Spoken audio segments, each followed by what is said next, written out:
Hello students, हमने प्रश्नावली 3 के जितने भी एक्सरसाइज हैं 3.1, 3.2 और 3.3 कंप्लीट किए।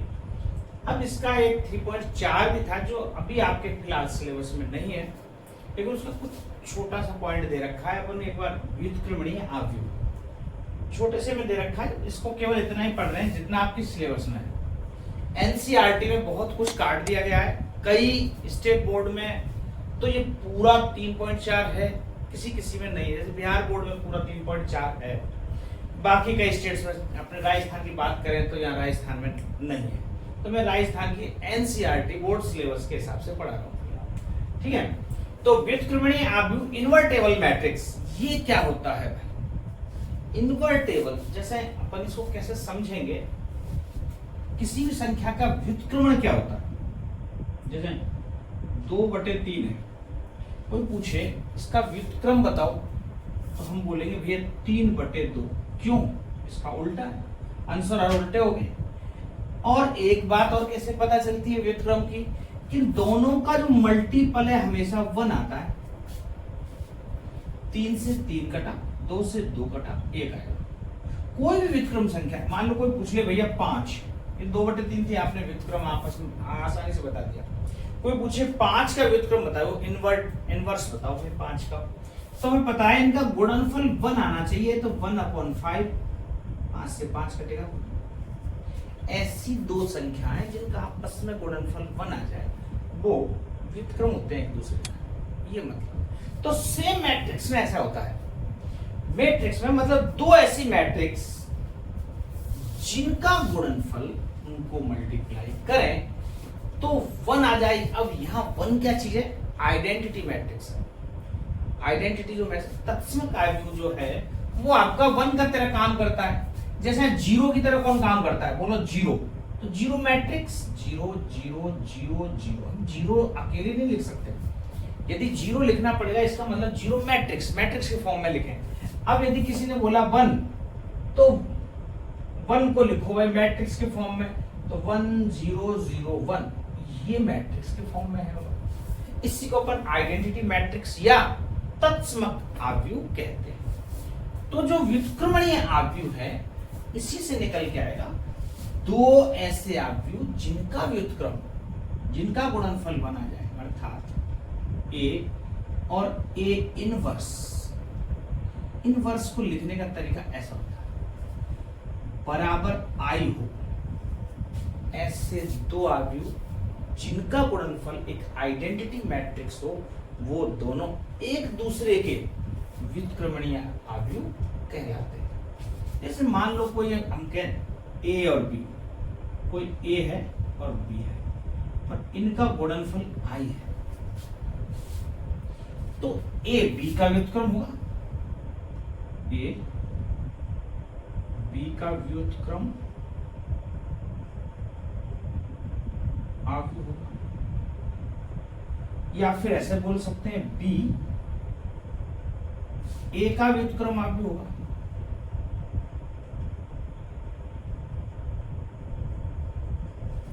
ठीक है, बात समझ में आ रही है? तो यदि ए बी बराबर आई है, तो यहां ये और ध्यान रखना, या बी ए बी होगा, दोनों ए बी और बी ए, चाहे ए बी का गुणा करो चाहे बी ए का गुणा करो, दोनों ही स्थिति में आई आना चाहिए। ये क्या सहचर नियम का भी पालन करेंगे दोनों, और आई ही आएगा, तब ये एक दूसरे के व्युत्क्रम कहलाते हैं। तो व्युत्क्रम को लिखने का तरीका, यदि ए बराबर बी इनवर्स ऐसा लिखेंगे। यदि बराबर में लिखना चाहूं मैं, तो बी का इनवर्स यदि मैं लूं तो ए होगा।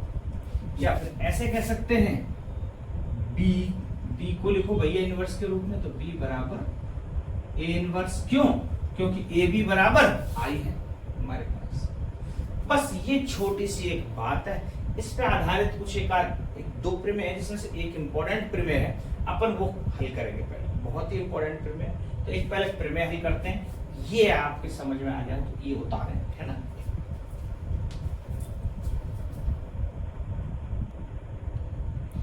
ये एक इंपॉर्टेंट प्रमेय है, प्रमेय नंबर 4, कि यदि ए तथा बी दो समान कोटि के व्युत्क्रमणीय आव्यूह हों, दो आव्यूह दे रखे हैं जो समान कोटि के व्युत्क्रमणीय आव्यूह हैं। तो यहां से एक चीज निकल के आती है भाई, यदि एक दूसरे के व्युत्क्रमणीय आव्यूह हुए हैं तो A बराबर B इनवर्स और B बराबर A इनवर्स, ऐसा लिख सकते हैं। इससे तो एक बात है, तो हमें ये भी पता है यदि ये दोनों व्युत्क्रमणीय आव्यूह हैं तो इनका जो गुणनफल है AB बराबर B, वो भी दोनों इक्वली आएगा, क्योंकि व्युत्क्रमणीय में ये ऐसा संभव है। तो हमें सिद्ध करना है AB का inverse B inverse into A inverse होता है, बस ये चीज है। तो बस यहीं से स्टार्ट करते हैं। जो व्युत्क्रमणीय की डेफिनेशन है, चूंकि व्युत्क्रमणीय आव्यूह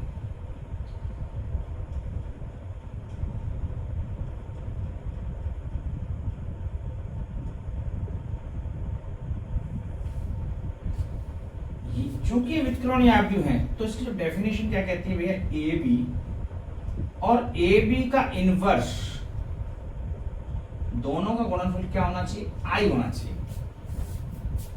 व्युत्क्रमणीय है तो इनका गुणनफल भी सेम ही होगा, तो ये AB और AB का इनवर्स किसके बराबर होना चाहिए, I के बराबर, क्योंकि यही डेफिनेशन है मुख्य रूप से। हमें सिद्ध करना है AB का इनवर्स चाहिए। इस AB को कैसे हटाएं यहां से, इसका एक तरीका है, पहले A को हटाते हैं। A कैसे हटता है, A इनवर्स से दोनों तरफ गुणा कर दें। A इनवर्स कैसे, A इनवर्स यहां लगा दिए, AB का इनवर्स, फिर A इनवर्स यहां लगा दिया इनटू I। ठीक है, एक प्रॉपर्टी आपको अभी और पता चलेगी। अब जैसे इसको सहचर हमने ऐसा पढ़ा था मैट्रिक्स में, ABC बराबर ABC, मैट्रिक्सों का जो गुणनफल है सहचर नियम का पालन करता है। इस AB का C से गुणा करो या A को BC को गुणा करके A से कर दो, बराबर होता है। तो यहाँ भी यही सिस्टम होगा। तो इसका मतलब इसको मैं ऐसे लिख सकता हूँ, A inverse A into B, और ये AB इनवर्स तो एज इट इज है बराबर A इनवर्स I, ऐसे लिख दिया। तो आप इससे क्या देखने को मिलेगा, A इनवर्स इंटू A, आप ही बताया मैंने, जैसे जब कोई व्युत्क्रमण होते हैं तो A इनवर्स इंटू A जब भी करेंगे उसका क्या मतलब आएगा, I। तो यहां से क्या आएगा, नेक्स्ट वाले पेज में लिख दो थोड़ा सा, इसका next step, A inverse A का मतलब I, B, इसका तो मीनिंग होगा I और ये B आ गया, और फिर A B इनवर्स बराबर ये A इनवर्स I। इसका क्या मतलब है, मैंने क्या बताया था, I है क्या, दरअसल I आइडेंटिटी मैट्रिक्स है जो कि 1 की तरह काम करता है। तो इसकी प्रॉपर्टी और है, I को किसी के साथ में गुणा कर दो, किसी के साथ में गुणा कर दो, वही की वही मैट्रिक्स आ जाती है। कैसा है मैट्रिक्स हो, जैसे मैं आपको एक बता दूं, छोटा सा उदाहरण दे, मान लो 3 -5 6 7 ऐसी कोई मैट्रिक्स है हमारे पास, और मैं गुणा कर दूं भैया 1 0 0 1, ये I है, इसके साथ में गुणा करो, ये मैट्रिक्स बन जाएगी। जैसे अपन कैसे गुणा करते हैं, या रो या कॉलम, 3 का 1 से 3, -5 का 0 से, माइनस प्लस करना था वो 0 हो गया, मतलब ही नहीं रहा। फिर 3 का 0 से और -5 का 1 से -5, 6 का 1 से 6, 7 का 0 से 0, 6 का 0 से 0, 7 का 1 से 7। अपने देख रहे हैं गुणा करने के बाद वो एक चीज आ जाती है। इसका मतलब A इनवर्स के साथ I का गुणा करेंगे तो A इनवर्स ही रहेगा ना भाई, A इनवर्स। ठीक, अब अभी हमारा काम बन गया, हमें लाना है AB का इनवर्स बराबर B inverse into A inverse. तो A इनवर्स तो इधर आ गया भाई, अब B इनवर्स की और बारी है। तो यहाँ IB भी तो लिख रहा है, I का B से गुणा करेंगे तो B ही आएगा। इसका मतलब नेक्स्ट लाइन अभी तो बताया था, I का किसी के साथ में गुणा करो तो B AB इनवर्स बराबर A इनवर्स। अब बी इनवर्स से दोनों साइड में गुणा कर देते हैं, B inverse into B, A B inverse बराबर बी इनवर्स ए इनवर्स। बोलो बात समझ। जैसे यहाँ ए इनवर्स का दोनों साइड में गुणा किया था, अब के बी इनवर्स का दोनों साइड में गुणा कर दो। किसी भी इक्वेशन में किसी भी चीज से अपन गुणा कर रहे हैं और दोनों साइड कर रहे हैं तो कोई फर्क नहीं पड़ता। तो बी इनवर्स इंटू बी, जैसे ए इनवर्स इंटू ए आई होता है, ऐसे यहां बी इनवर्स इंटू बी, यहां भी आई होता है। और ए बी का इनवर्स बराबर बी इनवर्स ए इनवर्स। और अब बताया B inverse into B I, और आई का किसी के साथ में गुणा करेंगे तो वही की वो चीज आ जाएगी, इसका मतलब आई हट जाएगा। तो जो फाइनल यही लाना था हमें, देखो ये प्रूव करना था, हेंस प्रूव।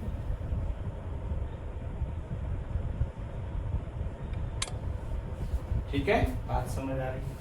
ये एक इंपॉर्टेंट थ्योरम है इस इनवर्स पे, आपकी बुक में जितनी दे रखी है। बाकी मित्रों ने आपको बहुत बड़ा चैप्टर था, काट दिया गया है। ठीक है, हमें जितना यहाँ मिल रहा है पढ़ने को उतना ही पढ़ेंगे, ज्यादा पढ़ने की हमें भी जरूरत नहीं है। तो ये एक प्रमेय है, ये आप बता रहे हैं। फिर कुछ उदाहरणों की तरफ बढ़ते हैं।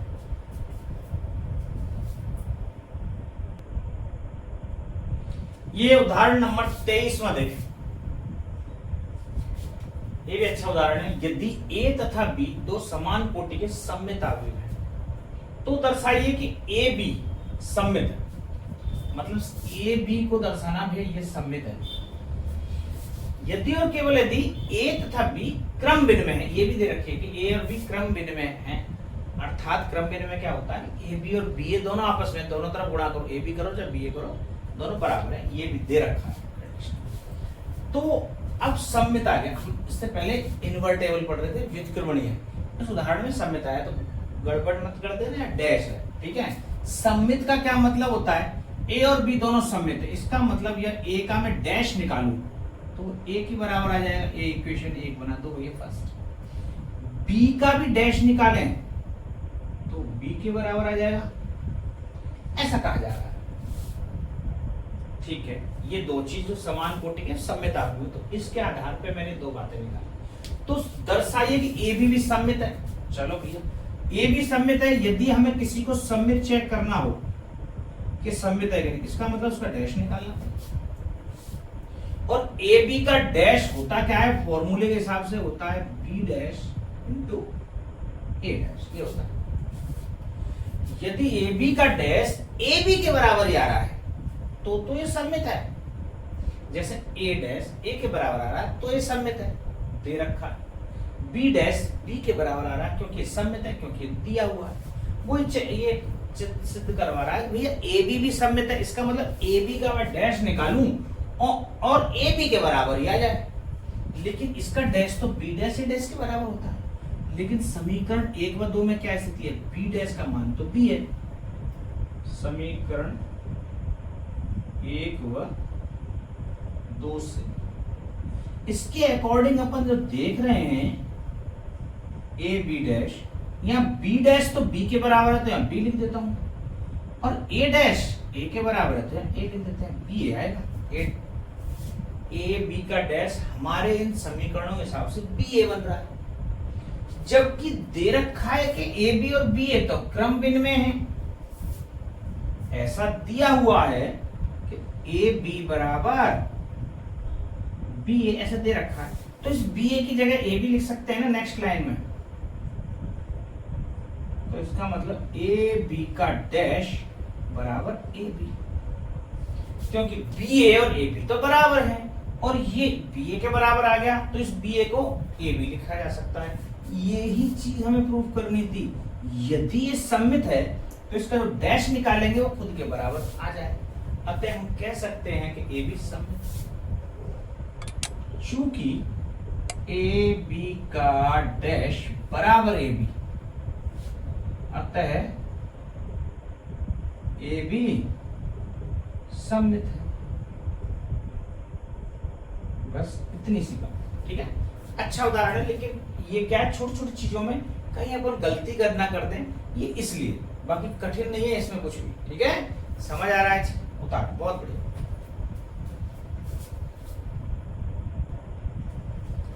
एक 24वां उदाहरण देखें। मान लीजिए ए बी सी तीन ऐसे मैट्रिक्स दे रखे हैं। एक ऐसा आप डी ज्ञात कीजिए, कोई डी एक अलग से हमें ज्ञात करना है, एक मैट्रिक्स जो कंडीशन ये फुलफिल कर रहा हो सी डी माइनस ए बी बराबर जीरो। जीरो का मतलब नल मैट्रिक्स जिसके सारे अवयव जीरो, ये मतलब। तो सी डी निकालें, तो भैया सी डी निकालने के लिए तो हमें कुछ मानना पड़ेगा, है ना। तो एक डी मान लेते हैं, डी मैट्रिक्स हमने माना, क्योंकि डी ज्ञात करना है, ए बी सी और डी, ये मान लेते हैं सब। डी मैट्रिक्स को हमने मान लिया, तो डी मैट्रिक्स मान लिया, तो सी डी बराबर, और सी कौन सा है, सी है 2 5 3 8, 2 5 3 8। तो हमें सी डी लिखना पड़े तो यहां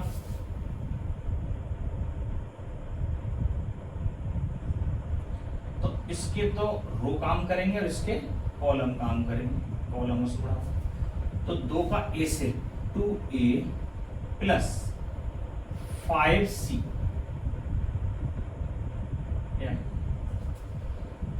इसका 2 5 का इधर से गुणा कर रहे, देख लो, इसलिए एरो बना दिया, c पहले डी बाद में। तो अब 2 5 का 2b प्लस 5d, ऐसे 3a प्लस 8c और 3b प्लस 8d, ये सी डी हुआ। ए बी और बोला गया है तो ए बी भी निकाल लेते हैं, ठीक है। ए बी बराबर, एक तरफ तो ए मैट्रिक्स लिखे हैं 2 -1 3 4, दूसरी तरफ बी मैट्रिक्स लिखते हैं 5 2 7 4, दोनों का मल्टीपल कर देते हैं।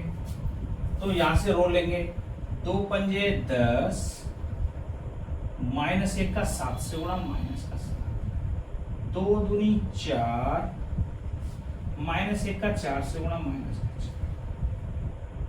3 पंजे 15, 7 का 4 से गुणा प्लस 7 चौका 28, 3 दूनी 6, 4 का 4 से गुणा प्लस 4 चौका 16।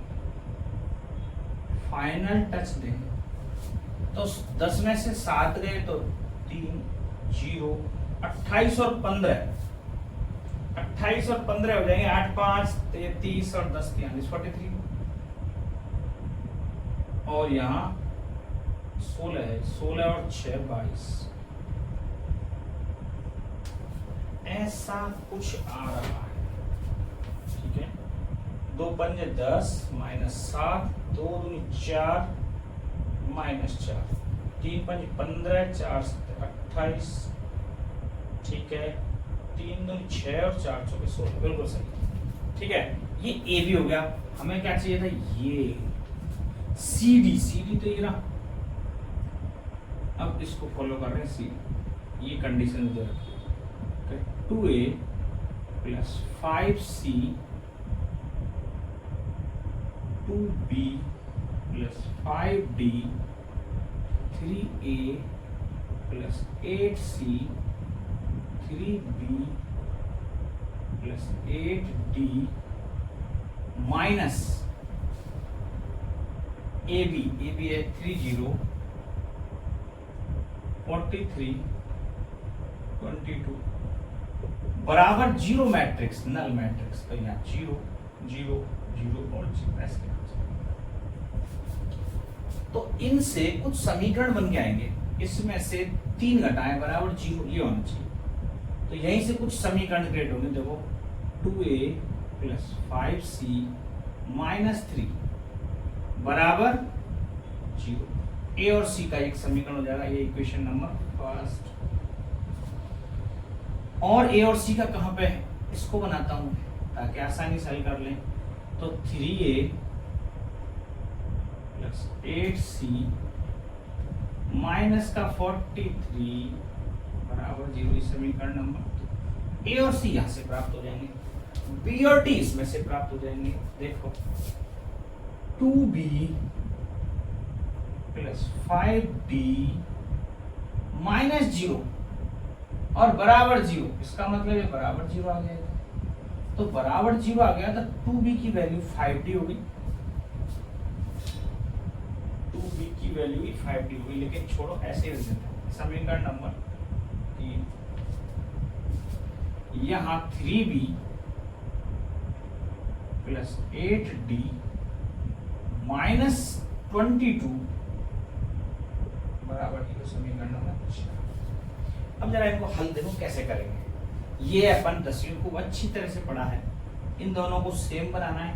2 का इधर गुणा 3 का उधर। अभी लाइट चली गई थी, देखें सवाल थोड़ा सा ऐसा लिखा है, मैंने पूरा भी किया भी नहीं। देखो क्या सिस्टम था उसमें, ऐसा दिया गया है CD माइनस AB बराबर 0। तो मैंने यहाँ से CD निकाल लिया था, A और B दे रखा है, ये A भी निकाल लिया। D मैंने एक माना है, जो ये D है ये मैंने क्या है एक माना है, भाई D मैट्रिक्स ऐसा है, ये D मैट्रिक्स ऐसा ऐसा मान लिया। तो C तो दे रखा है, तो CD निकाल लिया अपन ने, ऐसा A भी निकाल लिया। अब बोला है CD माइनस AB बराबर 0, अर्थात 0 का मतलब 0 मैट्रिक्स। तो ये माइनस ये और ऐसा बराबर 0। तो इनसे कुछ 4 समीकरण निकल के आएंगे। तो जैसे ये माइनस 3 बराबर 0 करेंगे तो A और C में रिलेशन, A और C में रिलेशन कहाँ से, यहाँ से। तो A माइनस 43 0, ये भी A और C में रिलेशन आ रहा है। तो A और C में रिलेशन आ गया, तो अब हम यहाँ से A और C निकाल सकते हैं। कैसे निकालें, या तो A को बराबर करो या फिर C को। A को ही बराबर कर लेते हैं, इसमें गुणा 3 का और उसमें गुणा 2 का कर दो।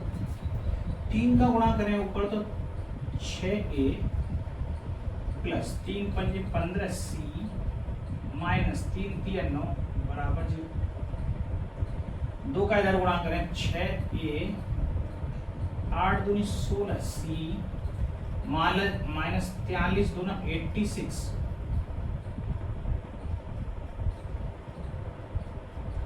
बराबर 0। अब तो यहाँ घटाने पर माइनस माइनस प्लस, ये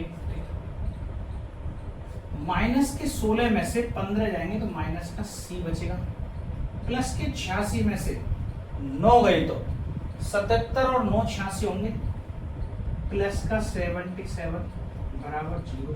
अर्थात C की वैल्यू 77 है। C इधर लेगा, C की वैल्यू 77, यहाँ से C निकल गया। C यहाँ से निकल के आ गया। C का मान समीकरण ये जो 1 और 2 जो बनाए हैं इनमें कहीं रख देते हैं, इसमें रखें C का मान। तो देखो इस C का मान यहाँ रख देते हैं, तो 2A प्लस 5C 77 पंजे 7 पंजे 35 और 7 पंजे 35 और 3 38 है ना, माइनस का 3 बराबर 0।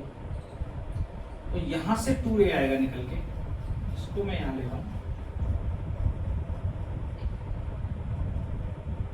2A बराबर 385 माइनस 3 382 और 382 होंगे, प्लस के जो किधर आ जाएंगे माइनस 300। A से कटेगा तो माइनस का 2 एकम 2 2 नाम 18 माइनस का 91 191। ये A की वैल्यू आई है, ये C की वैल्यू आई है, B और D की वैल्यू यहां से निकल के आएगी। सेम यही प्रोसीजर 2 और 3, तो 3 का गुणा इधर करते हैं, ये अपन 10th में पढ़ चुके हैं सर। 2 का गुणा इधर करते हैं, 3 का गुणा उधर करेंगे तो 3 6B 3 पंजे 15D बराबर 0। 2 का गुणा इधर करेंगे 3 दूनी 6B प्लस 8 दूनी 16D माइनस 22 दूनी 44